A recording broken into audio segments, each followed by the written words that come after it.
नमस्कार दोस्तों, आप सभी का एक बार फिर स्वागत है मेरे इस वीडियो सेशन में।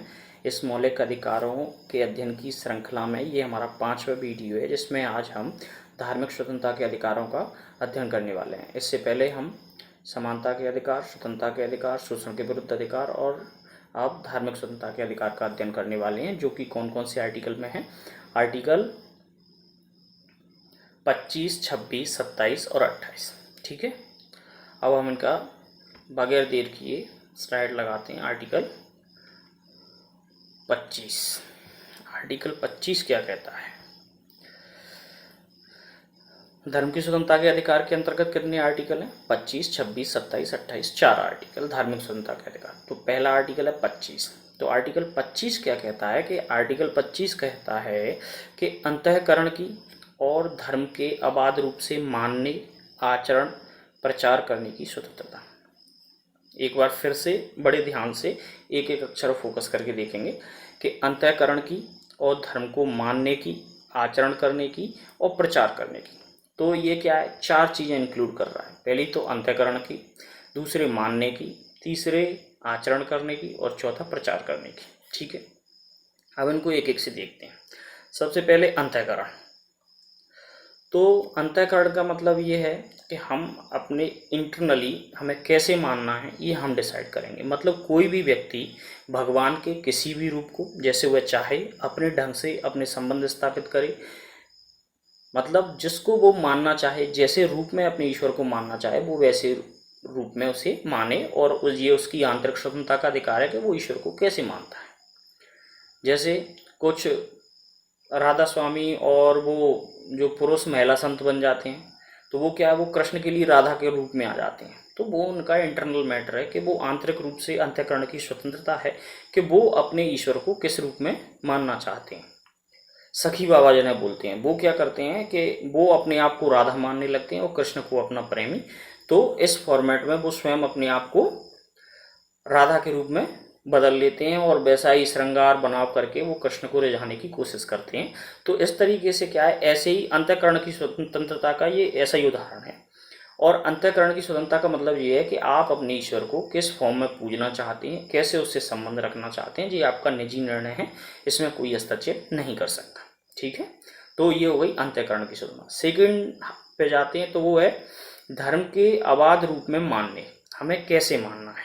अपने धार्मिक विश्वास, आस्था की सार्वजनिक, मतलब जो हम मानते हैं उसे हम सार्वजनिक और बिना भय के कहीं भी अभिव्यक्त कर सकते हैं कि मैं इस ईश्वर को मानता हूँ, मैं और इसका ऐसे ऐसे मैं पूजन करता हूँ, इसके मेरे ऐसे संबंध हैं। तो आप इस बात के लिए स्वतंत्र हैं कि आप किसी ईश्वर को कैसे मानते हैं और कैसे उनके साथ संबंध रखना चाहते हैं। ठीक है, वो अंतःकरण था। तो मैं सिर्फ क्या है, भगवान से संबंध रखने की स्वतंत्रता, ये उसे घोषित करने की, आप लोग किसी के सामने उसे एक्सप्रेस कर सकते हैं कि मैं ईश्वर के साथ ऐसे संबंध रखता हूँ और मैं उसे ऐसे पूजने में विश्वास रखता हूँ। तो वह आपको मानने और उसके आंतरिक रूप से स्वीकार करने का और ये उसे एक्सप्रेस करने का अधिकार दे रहा है, मानने का। ठीक है, इसके बाद है आचरण। अब हमने मान लिया, पहले तो हमने उसे स्वीकारा कि हमने मेरा भगवान ऐसा है और मैं उसे इस रूप में स्वीकारूँ। तो पहला उसे स्वीकारा। दूसरे में हमने सबके सामने बताया कि मैं अपने ईश्वर को ऐसा मानता हूँ और मैं उसकी ऐसे ऐसे पूजा करूँगा। ठीक है, माना। फिर अब आचरण में लाए, उसके अकॉर्डिंग हमें जो भी आचरण करने हैं, धार्मिक पूजा, परंपरा, समारोह, नृत्य, संगीत जो भी करना है, तो वो उसके हिसाब से हम आचरण कर सकते हैं। और प्रचार करने का, उसको हमें प्रचार करने का अधिकार है कि हम अपनी धार्मिक आस्था का प्रचार प्रसार करें। किंतु यहाँ पे क्या है कि आपका जबरदस्ती किसी व्यक्ति को अपने धर्म में सम्मिलित करना शामिल नहीं है। क्योंकि जब भी आप किसी को जबरदस्ती अपने धर्म में शामिल करने की कोशिश करेंगे, तो आप पहली बार में क्या देख के आए? अंतःकरण की स्वतंत्रता। मतलब उसे भी अपने इंटरनली खुद को स्वीकार करने की क्या है, स्वतंत्रता है कि वो किस ईश्वर को स्वीकारेगा। और जब भी आप प्रेशराइज करके उसे किसी और धर्म में कन्वर्ट करने की कोशिश करेंगे, तब आप क्या कर रहे हैं, उसके अंतःकरण की स्वतंत्रता को छीन रहे हैं।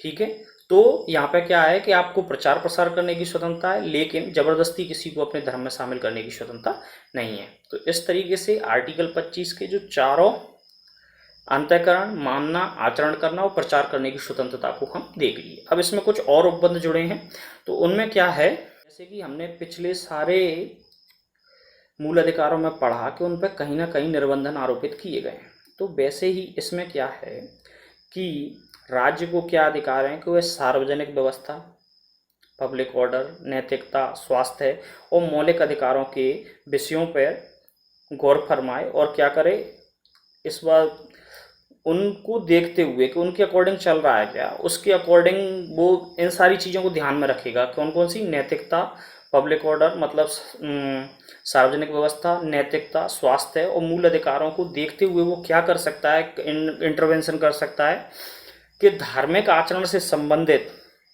कोई भी आर्थिक, वित्तीय, राजनीतिक और धार्मिक आचरण को विनियमन या नियमित कर सकता है। इन सारी चीज़ों, ये चार जो मेन चीज़ें बताई हैं, पब्लिक ऑर्डर, नैतिकता, मतलब ऐसा नहीं है कि धर्म के नाम पे तुम अनैतिक कुछ भी करते रहो तो कहोगे नहीं ये तो हमारा धर्म कहता है हम तो ऐसे मानेंगे, नहीं। जब भी आप नैतिकता से हटेंगे तो क्या करता है, राज्य उसे चेक एंड बैलेंस कर सकता है। तो कौन कौन से? पब्लिक ऑर्डर मतलब सार्वजनिक व्यवस्था, नैतिकता, स्वास्थ्य। कुछ ऐसे भी आप उपक्रम नहीं कर सकते धर्म के नाम पे जो गैर स्वास्थ्यकारी हो या किसी के स्वास्थ्य को छीनती हो, तो आप वो नहीं करेंगे, ठीक है। नहीं तो राज्य उन पर क्या करेगा, नियंत्रण स्थापित करेगा। तो ऐसी कोई भी गतिविधियां इन चारों को लेकर, इन चारों के स्पेयर के बाहर जो भी गतिविधियां होंगी उन पर राज्य क्या करेगा, नियंत्रण स्थापित करेगा, चाहे वह आर्थिक, वित्तीय, धार्मिक, राजनीतिक कैसी भी हो, ठीक है। और उसका एक और है कि सार्वजनिक रूप से जो हिंदुओं की धार्मिक संस्थाएं हैं उसे हिंदुओं के सभी अनुभागों और वर्गों को खोलने की स्वतंत्रता है, ये राज्य के पास अधिकार सुरक्षित है, ठीक है। यहाँ पे 25 में और चीज़ें इंक्लूड की गई हैं, जैसे कृपाण धारण करना सिखों के धर्म का अंग है। उसके बाद यहाँ पर जो हिंदुओं के लिए वो सिख, जैन और बौद्ध उसी में शामिल है, ठीक है। तो ये धर्म की स्वतंत्रता हो गई। चारों तरीके उसके अंतःकरण की, मानने की, आचरण करने की और प्रचार करने की। लेकिन इस सब में आपको ध्यान रखना है किसका, सार्वजनिक व्यवस्था, नैतिकता, स्वास्थ्य और मौलिक अधिकारों का हनन नहीं हो।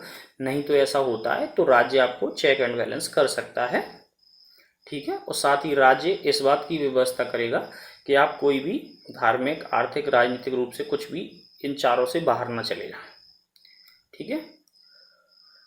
धार्मिक धार्मिक स्वतंत्रता के आर्टिकल 25 के बाद आर्टिकल 26। आर्टिकल 26 बोलता है कि प्रत्येक धार्मिक संप्रदाय या उसके किसी अनुभाग को निम्नलिखित अधिकार प्राप्त होंगे, चाहे तो वो धार्मिक पूरा संप्रदाय हो या उसका कोई विशेष टुकड़ा हो, उन्हें क्या क्या अधिकार प्राप्त होंगे, ये कौन बताता है, आर्टिकल 26। जबकि आर्टिकल 25 बताता है कि आपको धर्म के बारे में क्या क्या अधिकार हैं। धर्म को अंतःकरण से स्वीकारने, मानने, आचरण करने और प्रचार करने के अधिकार हैं, वो तुम्हें पर्सनल अधिकार देता है आर्टिकल 25। जबकि सामूहिक अधिकारों का उपबंध करता है आर्टिकल 26। तो आर्टिकल 26 क्या कहलाता है, क्या कहता है, प्रत्येक धार्मिक संप्रदाय को व उसके किसी भी अनुभाग को निम्नलिखित अधिकार प्राप्त होंगे। कैसा, धार्मिक प्रयोजन के लिए कोई भी संस्था की स्थापना कर सकते हैं, ठीक है। संस्था की स्थापना, मान लो उन्हें कोई एक एस्टेब्लिश बनाना है, मंदिर बनाना है, या जो भी पूजा के लिए होता है उस धर्म में उन्हें वो स्थापित करना है, तुम उसे स्थापित कर सकते हो। धार्मिक कार्यों का प्रबंधन कर सकते हो, वहाँ कोई भी आयोजन करना है आप उसे प्रबंधन कर सकते हैं। इस सब के लिए आपको कोई संपत्ति की जरूरत है, तो कोई भी जंगम है वो स्थावर संपत्ति, जंगम और स्थावर मतलब अचल संपत्ति, जैसे कि कोई जमीन लेना है, उस पर कुछ मंदिर इस्टेब्लिश करवाना है। और जंगम संपत्ति है जैसे कि जहाज, मजीरा वगैरह कुछ भी ले रहे हैं जो कि चल संपत्ति है, तो चल और अचल संपत्तियों को वो खरीद सकते हैं, उसे प्रशासित करने का उनके पास अधिकार होगा, ठीक है। ऐसी संपत्ति को प्रशासित करने का भी अधिकार होगा। अनुच्छेद 25 व्यक्तिगत अधिकार प्रदान करता है, अनुच्छेद 26 सामूहिक अधिकार प्रदान करता है, ठीक है। अब यहाँ पर निर्बंधन देखते हैं, उसमें क्या था, निर्बंधन इस बात के लिए भी थे क्योंकि वो पर्सनल था और पर्सनल व्यक्ति मौलिक अधिकारों के स्फीयर में कूदने की क्षमता रखता था। तो मौलिक अधिकारों के निर्बंधन के आधार पर राज्य उन्हें चेक एंड बैलेंस कर सकता था। लेकिन यहाँ पर क्या है, यहाँ पर सामूहिक अधिकार है, ठीक है, सामूहिक अधिकार है। इसीलिए यहाँ पे कौन कौन सी, पब्लिक ऑर्डर,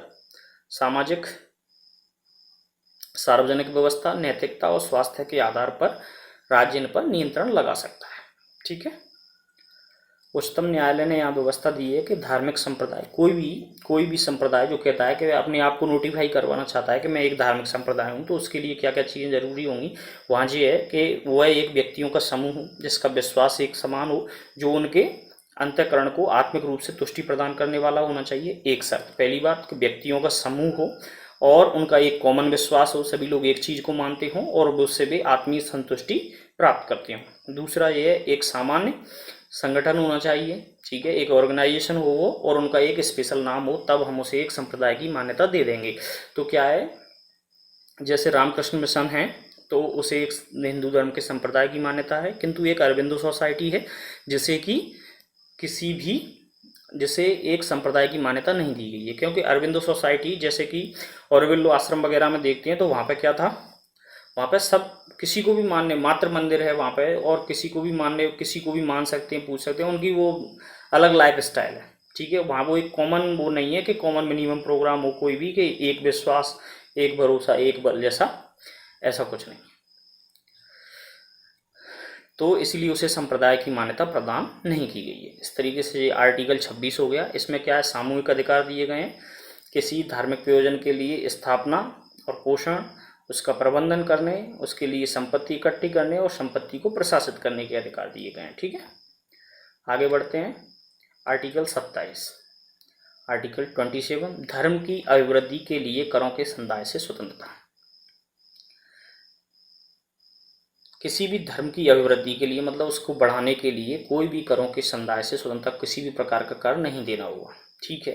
तो यहाँ ये है कि ना तो राज्य ऐसा कर एकत्रित करेगा, क्या कह रहा है, किसी भी धर्म की अभिवृद्धि के लिए किसी भी प्रकार के कर के संदाय से स्वतंत्रता, मतलब राज्य कोई भी ऐसा कर नहीं वसूलेगा जो किसी धर्म विशेष की वृद्धि के लिए हो, एक बात। साथ ही इसका दूसरा पहलू टर्न अराउंड ये होगा कि राज्य द्वारा लिया गया कोई भी कर किसी धर्म विशेष की वृद्धि के लिए खर्च नहीं किया जाएगा। मतलब समझ गए, जैसे कि धर्म की अभिवृद्धि के लिए राज्य कोई कर नहीं लेगा, उसे घुमाएंगे तो क्या होगा, राज्य द्वारा लिया गया कोई भी कर भी किसी धर्म विशेष की अभिवृद्धि के लिए खर्च नहीं किया जाएगा, ठीक है। और धर्म विशेष की अभिवृद्धि के लिए खर्च नहीं किया जाएगा, ये कहा गया। ये नहीं कहा गया कि धर्म के उत्थानों के लिए, मतलब चाहे तो राज्य सभी धर्मों के उत्थान के, उन्नति और रखरखाव के लिए पैसा खर्च कर सकती है, किंतु किसी विशेष धर्म के लिए नहीं कर सकती, ठीक है। और ये जो व्यवस्था है वह कर पर रोक लगाती है कि आप कोई कर नहीं वसूल सकते, लेकिन शुल्क पर रोक नहीं लगा सकती। जैसे कि बड़े बड़े मंदिर और ट्रस्ट रहते हैं, वहाँ पे सरकार को शुल्क वसूलती है, वो भी आपकी व्यवस्था के लिए। वहाँ पे जो भी सुविधाएं, इमरजेंसी सुविधाएं या जो भी सुविधाएं उपलब्ध कराई जा रही होती हैं नगर पालिका द्वारा वगैरह, तो नगर पालिका, लोकल अथॉरिटी जो रहती हैं वो वहाँ पे शुल्क वसूल सकती हैं, ताकि वो वहाँ पे व्यवस्थाएं बनाए रख सकते हैं। लेकिन ये कर की श्रेणी में नहीं आएगा, ऐसे शुल्क वसूले जा सकते हैं। अनुच्छेद 27 के बाद पहुँचते हैं, तो आर्टिकल 25 क्या था, अंतःकरण, मानने, आचरण करने और प्रचार की स्वतंत्रता। आर्टिकल 26 था हमारा, प्रत्येक धार्मिक संप्रदाय को, उसके अनुभाग को क्या था, अपनी संपत्ति खरीदने, रखने और उनको प्रशासित करने का अधिकार था 26 में। 27 में हो गया धर्म की अभिवृद्धि के लिए करों के संदाय पर रोक, और 28 में है किसी भी शिक्षण संस्थान में धार्मिक शिक्षा में उपस्थित होने से स्वतंत्रता। शिक्षण संस्थानों में धार्मिक शिक्षा नहीं दी जाएगी, सरल फॉर्मेट में ऐसे बोलेंगे। इसको थोड़ा सा अपन यहाँ डीपली देखेंगे कि धार्मिक शिक्षा में उपस्थित होने से स्वतंत्रता। तो आर्टिकल 28 है ना, वो 4 तरीके के शिक्षा संस्थानों में विभेद करता है, वो 4 तरीके के एस्टेब्लिशमेंट देता है। कौन से, पहले वो संस्थान, ऐसे संस्थान जिनका पूर्णतः रखरखाव कौन करता है, राज्य सरकार कर रही है, तो ऐसे में धार्मिक निर्देश पूरी तरह प्रतिबंधित हैं, क्योंकि गवर्नमेंट ओन्ड जो स्कूल हैं उनमें कोई भी धार्मिक शिक्षा नहीं दी जा सकती। दूसरे, जिनका प्रशासन तो राज्य करता है, किंतु वे किसके द्वारा स्थापित किए गए, किसी न्यास या विन्यास के द्वारा स्थापित।